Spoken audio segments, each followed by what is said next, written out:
I must feel pride in my friend's accomplishments as if they were mine, and a property in his virtues. Ralph Waldo Emerson is best known for his essay, Selfreliance, but in this video, I will be diving into Friendship, a highly underrated work that everyone should consider reading. We will take a look at how Emerson views friendship, how to go about forming one, and the two things he looks for in a real friendship.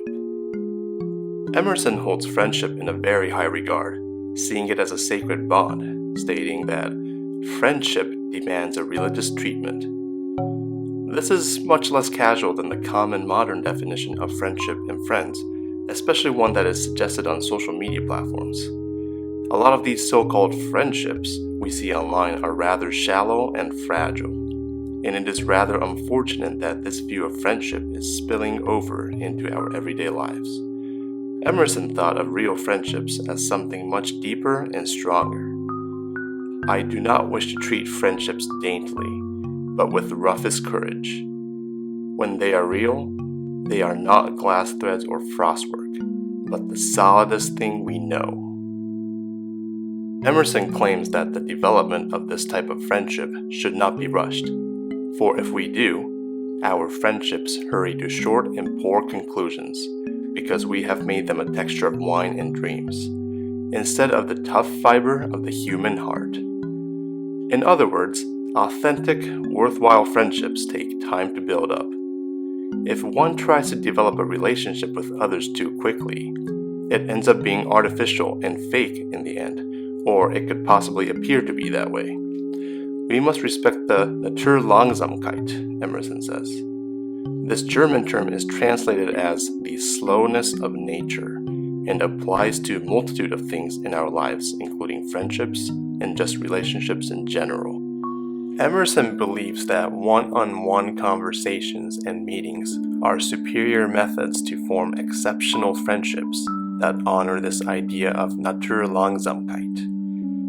Even if you have several close friends that you resonate with, Emerson recommends us to not have all of our friends present at the same time too often if we want to have true friendships with all of them. You shall have very useful and cheering discourse at several times with two several men.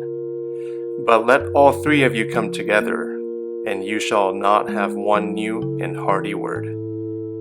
Emerson clearly preferred a company of 2 over 3, as he continues, 2 may talk and 1 may hear, but 3 cannot take part in a conversation of the most sincere and searching sort. Him being so precise and specific with the number of people it takes to form a deep friendship might seem a bit extreme at first glance. We might think, well, what is wrong with a gathering of 3 or even 4? But again, Emerson's definition of friendship is not quite the same as what most of us are used to in today's society. Emerson focuses on the act of conversation, particularly one-on-one conversations, because he strongly believes that we need to form friendships based on the kind of people we are, not on the basis of our possessions or wealth. I will receive from them not what they have, but what they are. Emerson suggests that another important piece to building friendships is to be very independent. Now, this may sound like a paradox, but it sort of connects to the modern day idea of take care of yourself in order to take care of others. We must be our own before we can be another's, says Emerson. There can never be deep peace between two spirits, never mutual respect, until in their dialogue, each stands for the whole world. He continues this paradox by stating, I do them with my friends as I do with my books. I would have them where I can find them, but I seldom use them. We must have society on our own terms, and admit or exclude it on the slightest cause. I cannot afford to speak much with my friend. If he is great, he makes me so great that I cannot descend to converse. So Emerson really wants every individual to have their own life, which is no surprise considering he is most known for his essay Selfreliance. If we have incredible friends that make us better, then we should be too occupied and productive to talk to them on a regular basis, and vice versa. Our friends should be part of our lives, but not be our lives. And to really cement this idea, Emerson declares, "The only reward of virtue is virtue. The only way to have a friend is to be one." That line right there is Emerson's mic drop moment in this entire essay. The only way to have a friend is to be one. If you want to form a strong bond with someone that can offer you something, you yourself have to be able to offer something to begin with. You have to be able to stand on your own, or else you have nothing to offer others.